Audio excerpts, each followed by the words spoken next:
Clobbered it. Dustin Johnson, co-leader. Gave up the full rocket, didn't he? For the lead. Oh, what a shot. Dustin Johnson.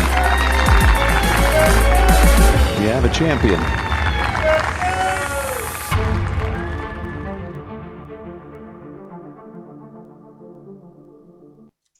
Good morning, everyone. Welcome to our Travelers Championship Media Day for this year.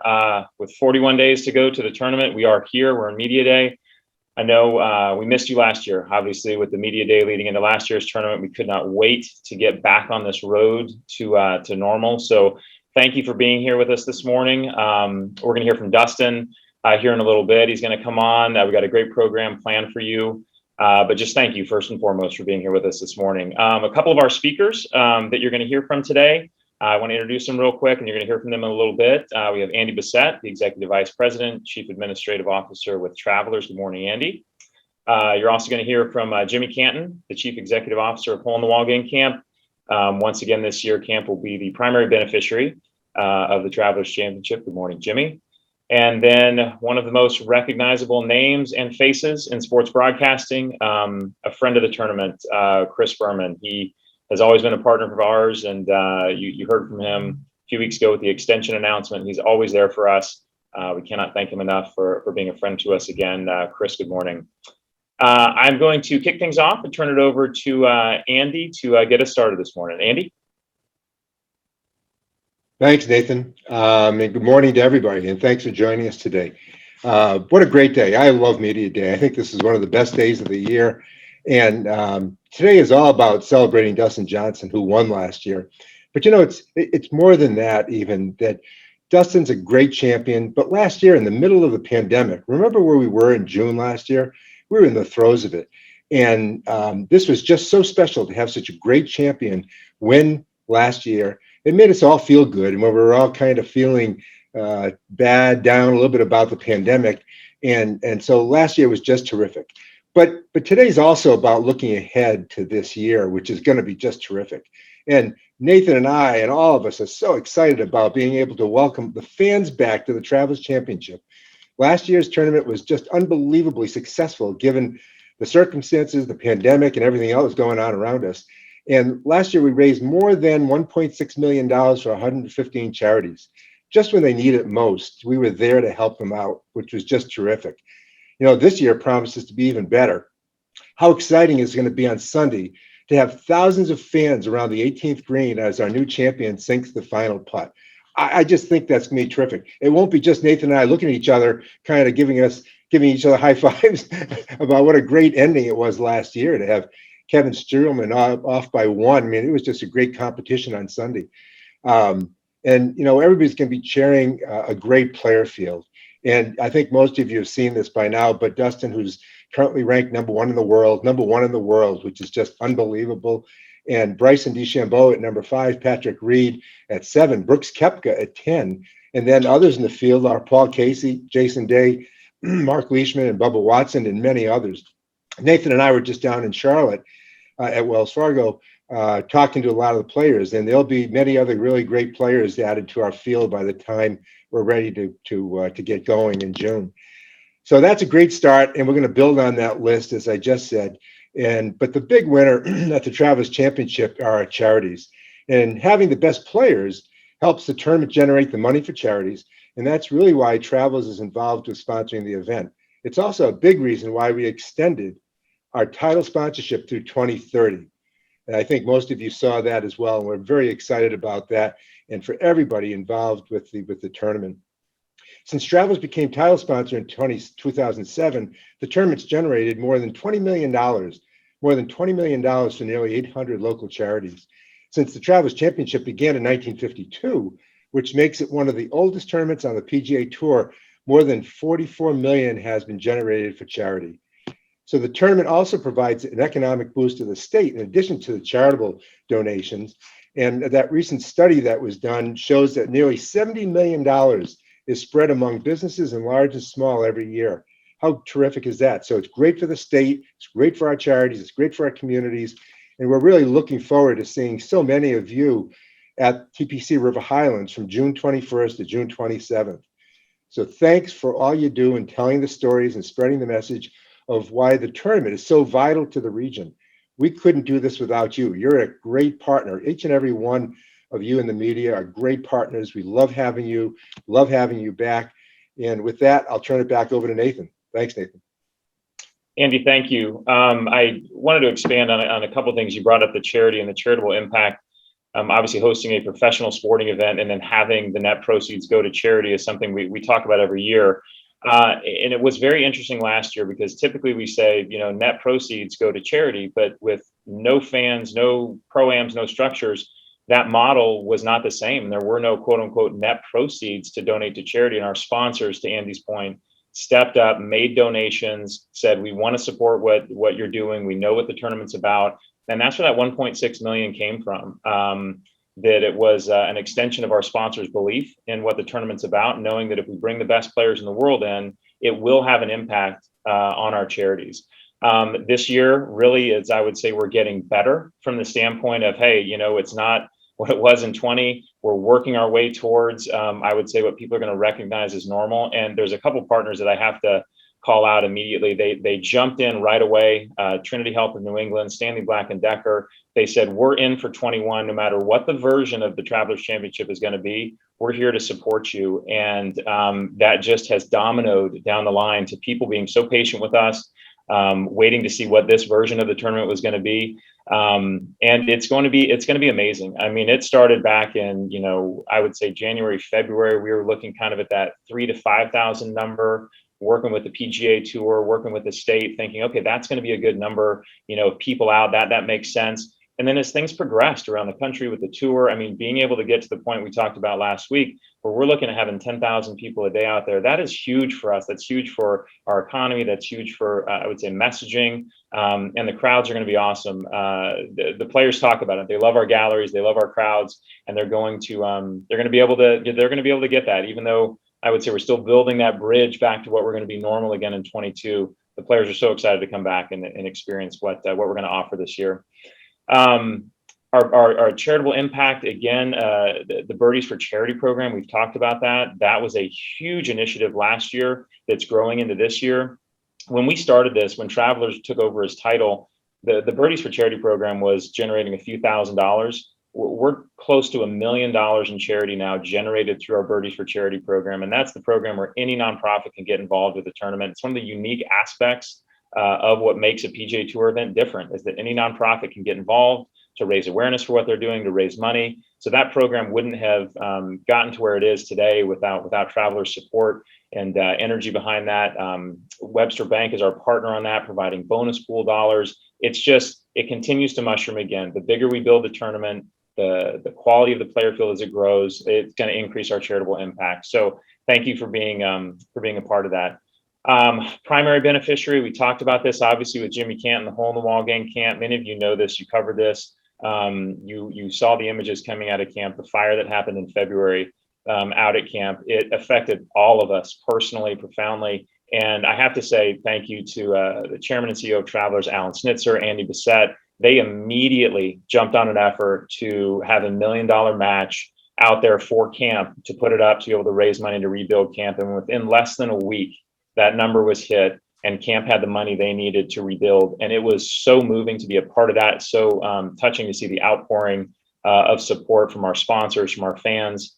And we kind of sat around and said, this is what families do. They take care of each other. When something happens, you reach out and you help pick each other up. And camp is definitely part of our family. And Jimmy, I can't wait for that ribbon cutting when we're there, when camp is rebuilt. And we're really happy to have you here this morning to be a part of this. So the CEO of Hole in the Wall Gang Camp, Jimmy Canton. Thank you, Nathan. Good morning, everyone. What a great privilege to join you all today as we get ready for the Travelers Championship to return to Cromwell. Although the tournament will look a little different this year, the impact on the state of Connecticut and charities like the Hole in the Wall Gang Camp continues to be extraordinary. On behalf of all of those charities and all of us at camp, I want to thank Alan Schnitzer, Andy Bissett, and Nathan Grube for their continued friendship. And I do not use the word friendship lightly. In fact, for the Hole in the Wall Gang Camp, it is definitely an understatement. On February 12th, right after I was notified that there was an active fire at the camp that went on to destroy our main program complex, the next phone call I received, the next one, was from Andy Bissett. He had heard the news reports and called to share his concern and offer support. Andy's phone call meant the world to me and to all of us at camp, and reaffirmed what we know, that our friends at Travelers and the Travelers Championship are more than friends, they're family. And what followed that phone call was nothing short of extraordinary. Within 2 days, Travelers and the Travelers Championship announced a joint $1 million matching gift to inspire the community to support our rebuild efforts, and inspire they did. As Nathan said, within 1 week's time, thousands of donations poured in, and the match was exceeded. And I'm happy to report today that the design plans are being finalized for a new program facility that will best meet the current, future, and varied needs of the children with serious illnesses and families that we are so privileged to serve at camp. We will break ground on this new facility in September, and it will be ready in time for the start of our summer program in 2022. I want to thank Travelers and the Travelers Championship for filling our hearts with hope when we needed it the most. And I also want to thank everyone in the community who answered their call and surrounded us with so much love and generosity during such a painful time. But if we learned anything from this pandemic, it's that when life gives you lemons, you gotta make lemonade. And at camp, we've been making some really good lemonade. Here's some news on our latest batch. We just welcomed 15 families back to camp this past weekend during 2 family fun days. And in the weeks ahead, we will hold 2 family overnight experiences, our very first overnight program since the pandemic began. We're thrilled that our campers and their families are safely returning to a place that they love after experiencing even more isolation than usual during the past year. And this summer, even more children and their families will be able to experience a different kind of healing during a different kind of summer program. We have 8 4-day family camps planned where up to 13 families will be able to safely participate in their favorite activities like fishing, archery, arts and crafts. Our medical team has put very thoughtful COVID-19 protocols in place to ensure everyone's safety this spring and summer, including on-site testing, continued use of masks, physical distancing, enhanced cleaning techniques, separate housing, and individualized family programming. We will also continue offering a wide variety of alternative and virtual programs, which have allowed us to safely serve thousands of children and family members throughout the course of the pandemic. We're hosting themed events for families every month on Zoom and providing personalized virtual home visits. Our mailing series is also really popular, and a recent collaboration with our friends at Hasbro saw nearly 200 families enjoy some screen-free camp fun right at their doorsteps. We also have weekly caregiver cabin chats on Zoom for parents, and this summer we will offer virtual young adult programs for participants to have tailored camp experiences promoting self-discovery and leadership skills. And last but not least, I am thrilled to share that our hospital outreach program is back providing in-person programming, bringing camp fun and friendship to children's hospital bedsides in most of our key partner locations throughout the Northeast and Mid-Atlantic. And as they resume in-person programming, the hospital outreach team also continues providing a wide variety of virtual programs, including in-studio games and activities that are being broadcast on hospital TV stations.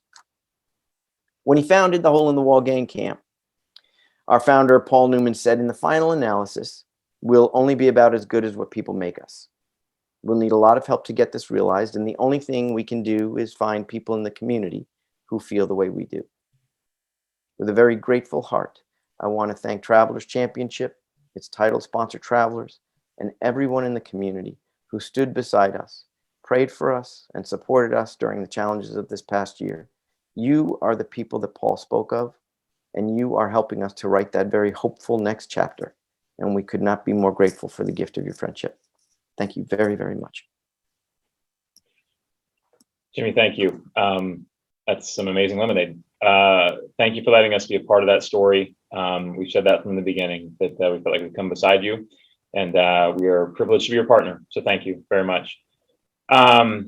Before Dustin joins us, we are going to open it up for some questions that people might have for any of us about this year's tournament. And to assist with that, I want to introduce Matt Bordnero, the head of media relations at Travelers. Thanks, Nathan. Good morning, everybody. Thanks for joining us. Like Nathan said, we're going to do a little question and answer session before Dustin joins us, just for Andy, Nathan, and Jimmy. And then we'll transition to Dustin and Chris to have a conversation.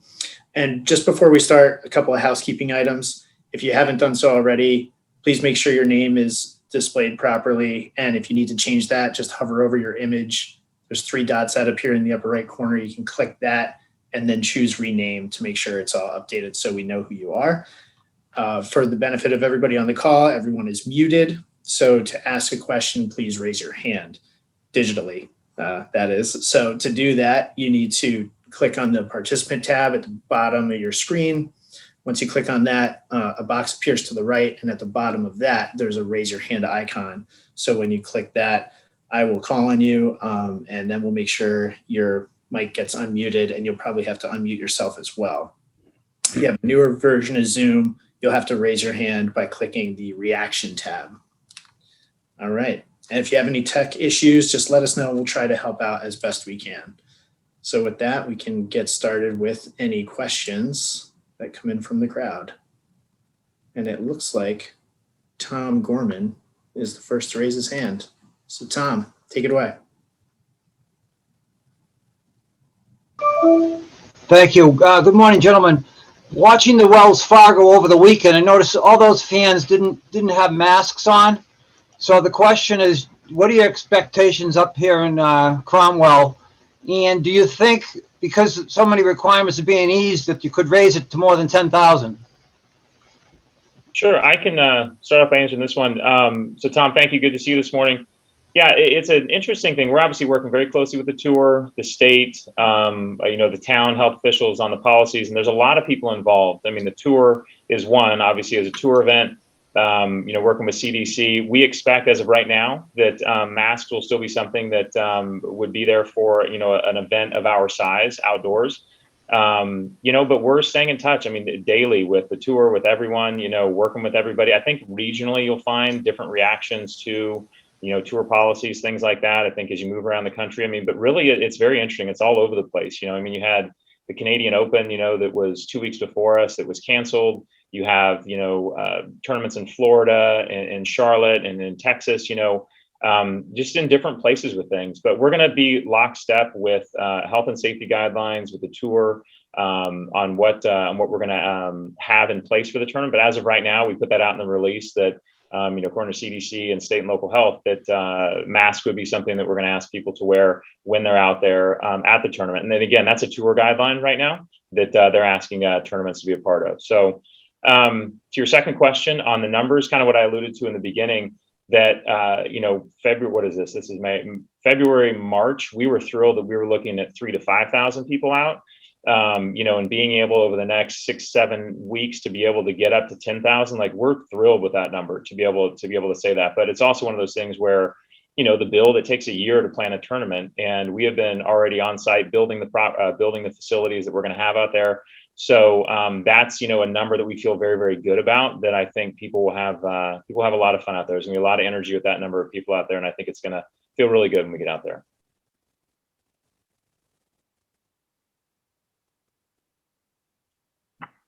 All right. If there are any questions, just go ahead and raise your hand. Click the participant tab, and at the bottom of that, there should be a raise hand icon.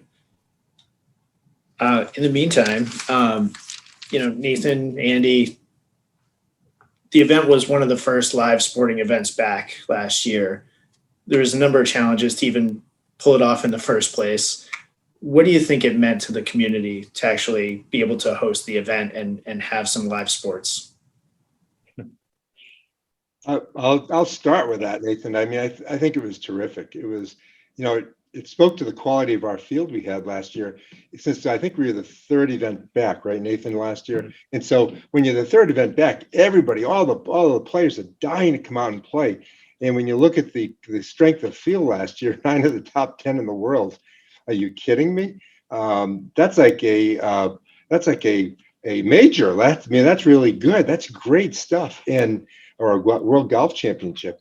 And so we were really excited. But I think more so, I talked to a lot of people during the tournament and right after it, and what that meant to everybody watching was like, there's some hope here. There's light at the end of the tunnel, and things are starting to open up again. Back then, remember, we were in the throes of the pandemic, so simply having an event was really, really important. And so the fans reacted great.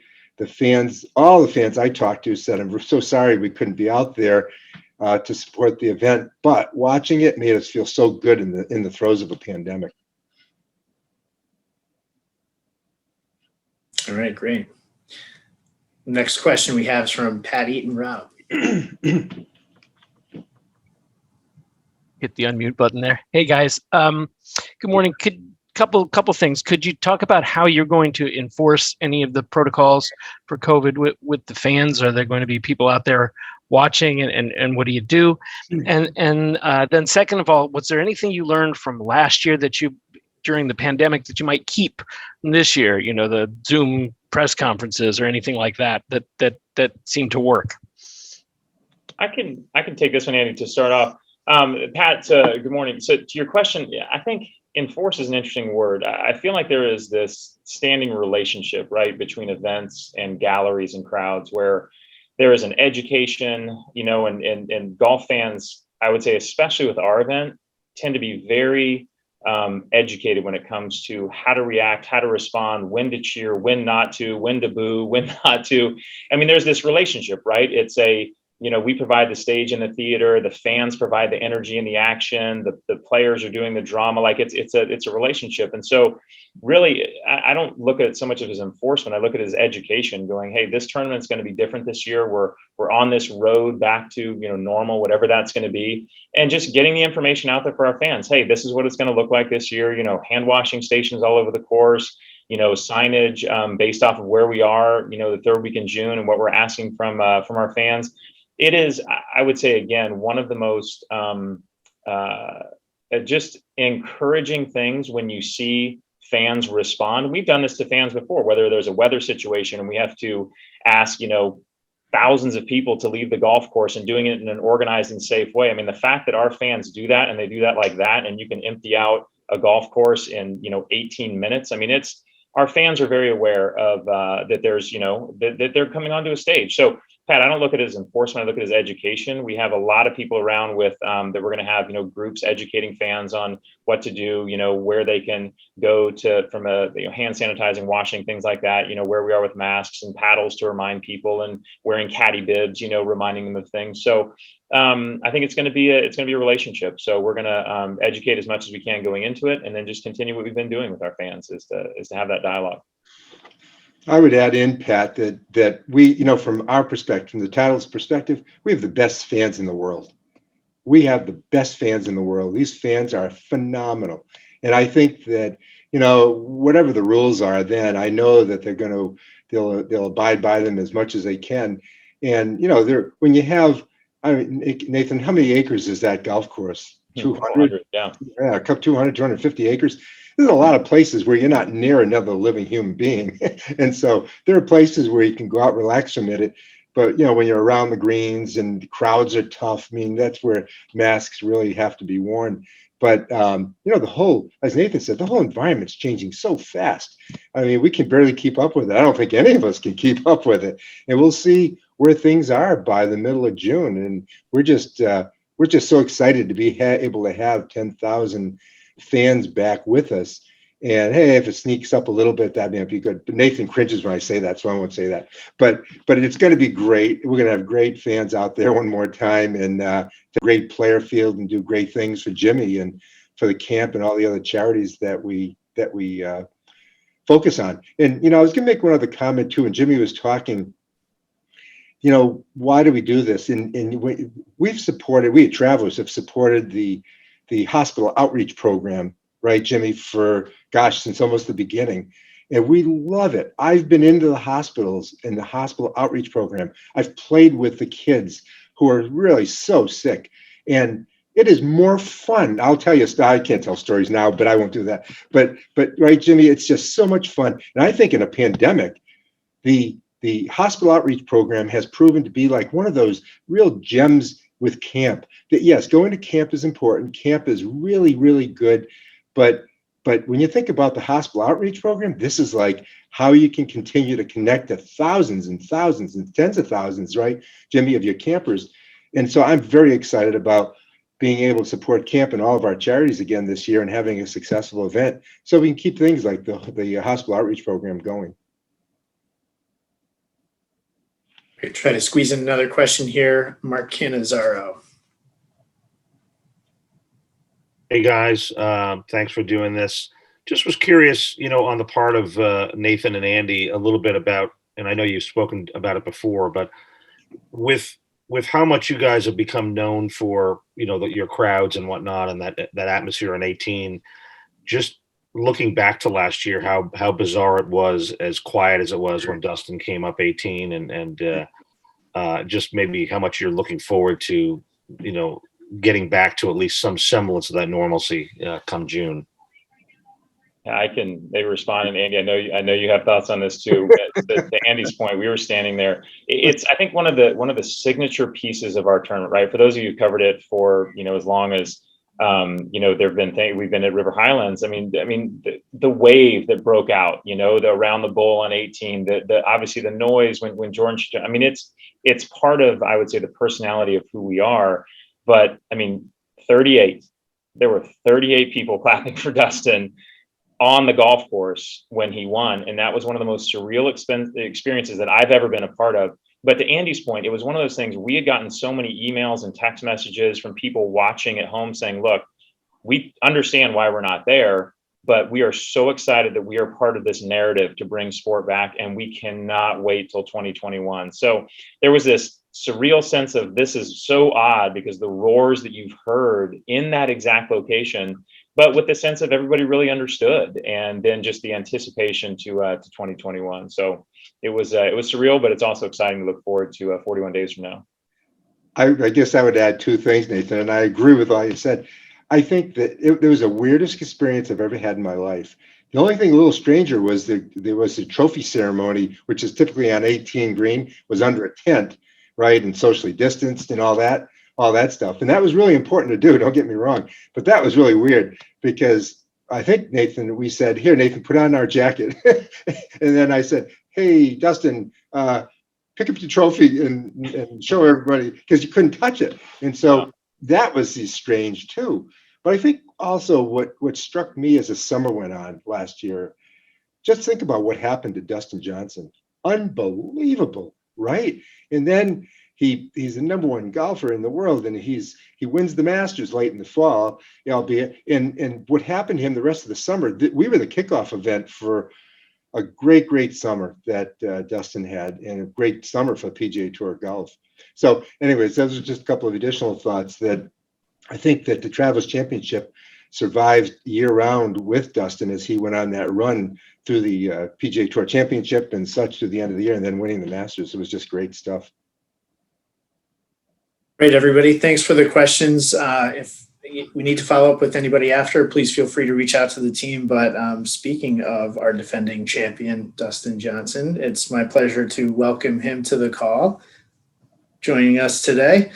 And I'll turn it over to Dustin to speak with Chris for a little conversation. But before that, I think Andy has something special he'd like to share. Hey, Dustin, how you doing? You're muted. There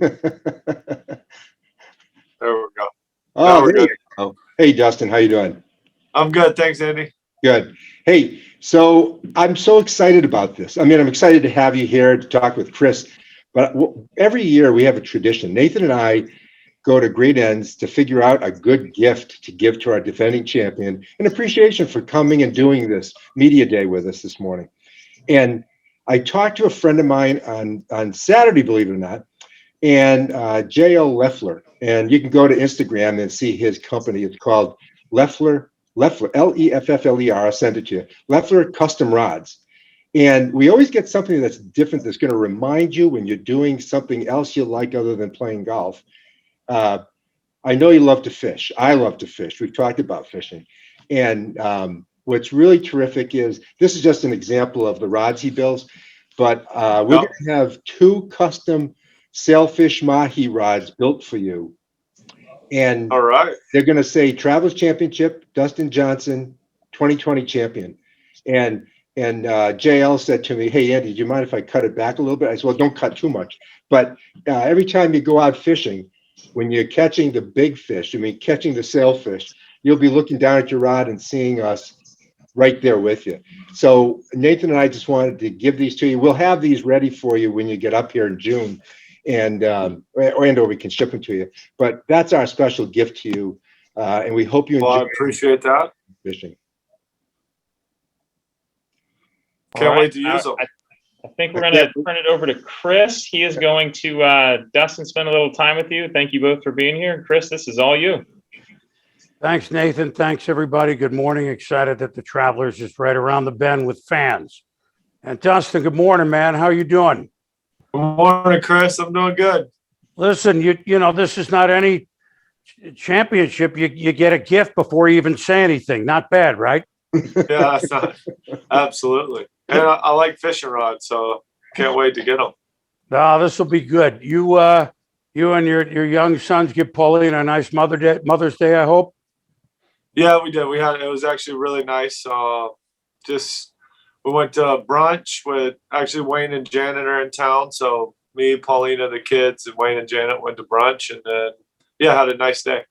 Good. Tell her hello for me. Listen, this sounds like we'll go to last year for a minute here, but it sounds foolish asking somebody who, well, last year when you won, made it 13 years in a row that you'd won at least one tour event. And I guess already Masters being last year, but it's this year. If you know what I mean, that's 14 years in a row. Jack 17, Tiger 14, Dustin 14. So you not winning for over a year is relative to everybody else, but we were your first win in a while. And even though you had a 61 on Saturday, you weren't leading yet. What was it like if you look back to then, like, not can I still do this, but what were you thinking about? I got to win the tournament. How do what was your mindset late June? Yeah, I mean, every golf tournament, especially when you got a chance to win. So, I'm definitely thinking about winning, but I know I got to go out, just play my game. Obviously, that was kind of the beginning of our restart. So, still kind of getting used to playing without fans. So it was a little strange, but, that week, I felt like, especially on the golf course, I was really focused on what I was doing, and obviously I was putting well. So, that was kind of the biggest key for me, but, played some really good golf, especially over the weekend. Well, you get to 13, the back nine, and I mean, it had to be entering you, that's right? Always that's a tough driving hole, especially, when it's into the wind. The first one, I don't feel like I didn't hit that bad of a drive. I mean, I just pulled it a touch, but it kind of, kicked a little left, took a bounce off the cart path. I think it went out of bounds by like an inch or two. So, if it stays in play, it's fine over where I was. But then obviously you got to stand there and hit that same tee shot again. But hit a good drive and, just didn't let it derail me. Obviously,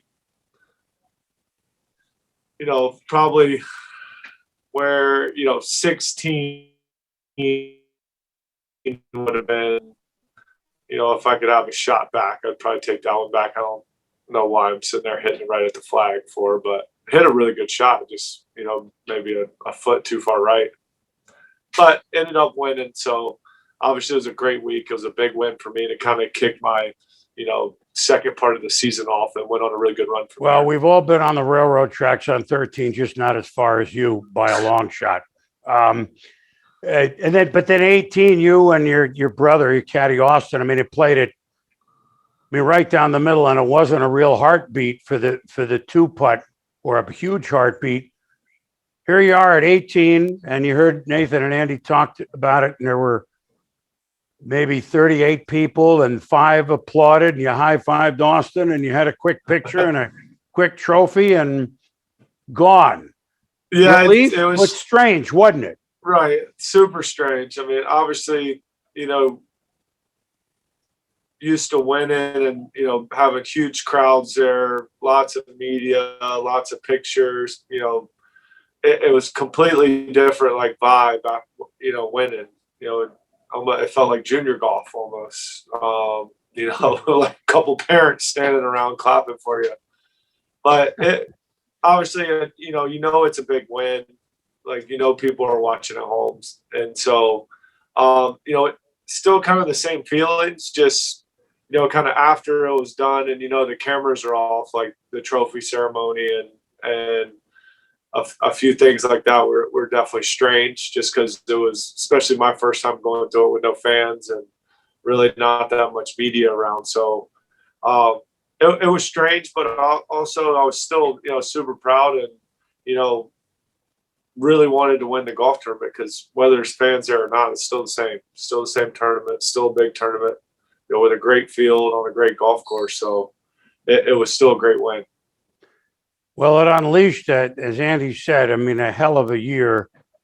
You won at Northern Trust at Boston by 11, which is ridiculous. I'm going to say it, okay? And then, of course, the Masters. Was it an exhale? Or, I know you're so even-keeled. I've known you a long time. But having one in your pocket, after a 12 or 14 or 15 months, whatever it was, quote, wait, did you feel like a slightly different player going into Boston? You won the FedEx Cup, and, of course, then the Masters speaks for itself. Did you feel different, Dustin? Yeah, well, anytime, for me, especially I get a win, it gives me a lot of confidence, and, and I kind of continued the good play. I felt like every week I was giving myself a chance to win. Finished second at the PGA, sixth at the US Open. I finished second at the BMW. So, I was competing every week. And so that, that kind of confidence just keeps rolling over, each and every week. And, I had it going pretty good. It's playing okay. Yeah, not bad. And before the Masters, you had to isolate coronavirus. Now, fortunately, it wasn't like many others have felt, but yet being alone or in isolation, what were your thoughts about golf? You had time to think about things. I'm not saying that's why you won the Masters, of course not, but what went through your head then?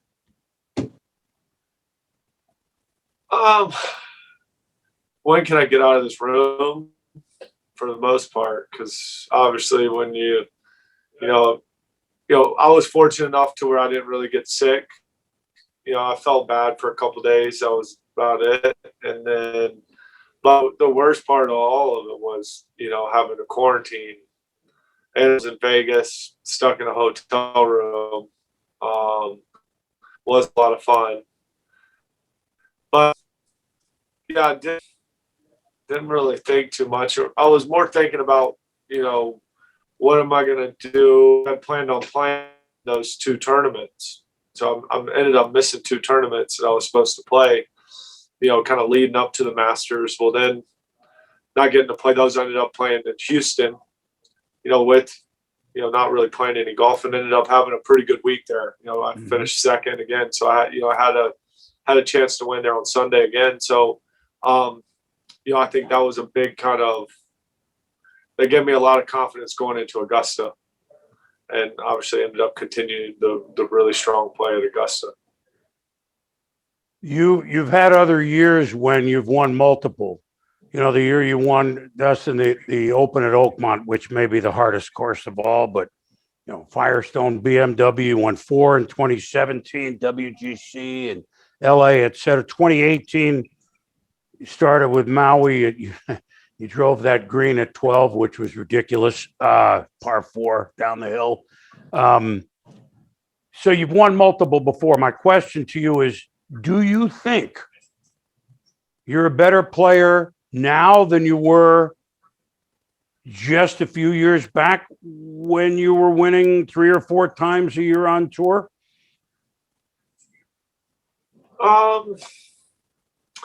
No, I think it's been my kind of elevated the game a little bit was a few years ago when for me, I think the biggest step I made in my game is mostly just really dialing in the wedge play. I think that's been the biggest difference. Really, is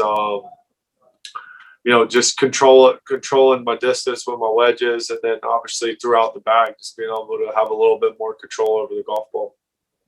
You and Austin, well, he's been on the bag since 13. You've known him since he was born, obviously.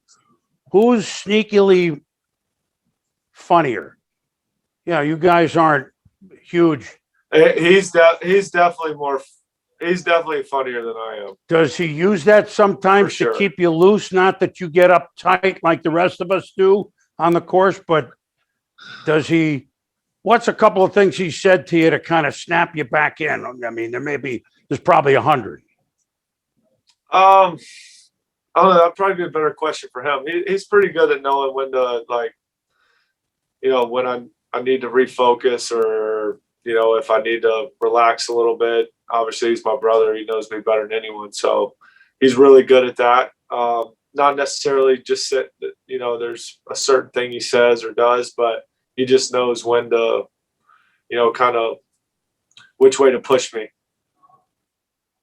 Tell the story about, well, I mean, some of the guys and ladies may not know it, with the green book upside down and you've missed by like 6 feet the other way. Tell us that one. Oh, I don't know that one. That's probably AJ did that, not me. Yeah. He said, well, we had the thing upside down. My bad, bro. Something like that. Yeah, but that sounds about right. that sounds like the guy I know. Yeah. Let me get back to the Travelers. You hadn't been here for a little bit, and I don't know that you'd seen the course since the changes were made, a few years ago. Not only clubhouse, but obviously the course. Oakmont, you won the Open. The Masters, I mean, this thing speaks for itself. We're a different course. What is it that you really love about it?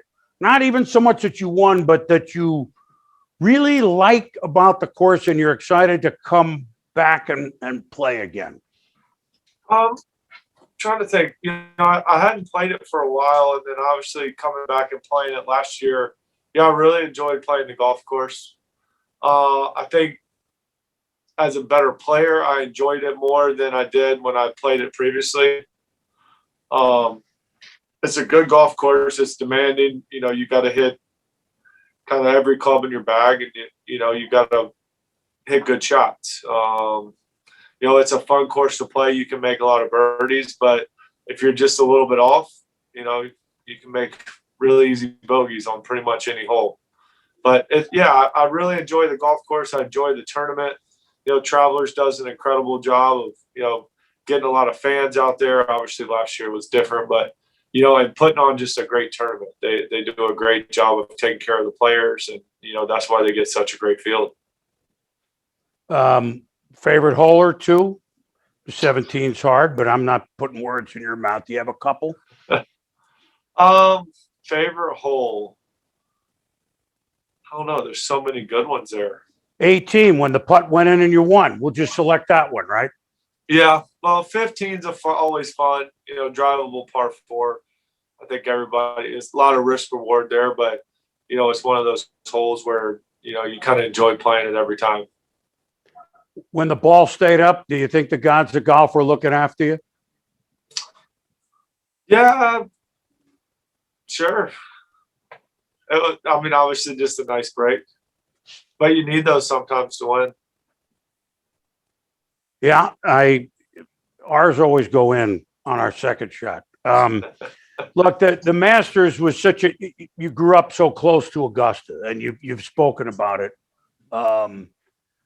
You got the PGA in a couple of weeks that's right down the road at Key Wide. Do you know that course? Do you feel this would truly be a home win for a major, even more than the Masters? Yeah, kind of. Because actually, I grew up closer to Augusta than I did to Kiowa, even though Kiowa will be in my home state. So yeah, that would be a really big win, and it'd be a home win. I haven't played the course that much. Obviously, I played back in, what was it, 11 or 12, whatever. When was, I can't remember when they had it at Kiowa Right. last, 12. but Yeah. 12. So I did play it then. I think they made a few changes to the course, but I haven't seen it. But yeah, it's a great golf course. Very difficult, especially, if the wind blows, it's incredibly hard. So really looking forward to it. I think it's going to be a great week and a great venue. Well, I know the media have some questions. I have a couple that I've saved, but I'll let Matt do it. But, if you do win it, you can bring both the trophy and the fishing rod up our way. You're welcome to do that, Dustin. I will. All right? I'll do that for you.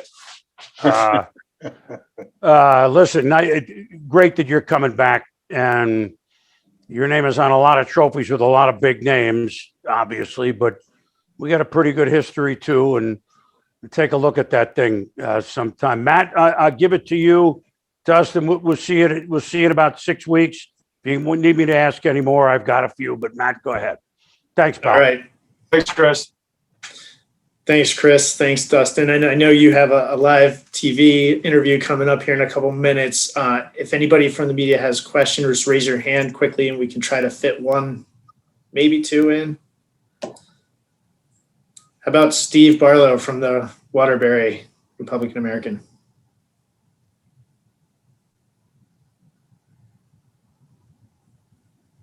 No?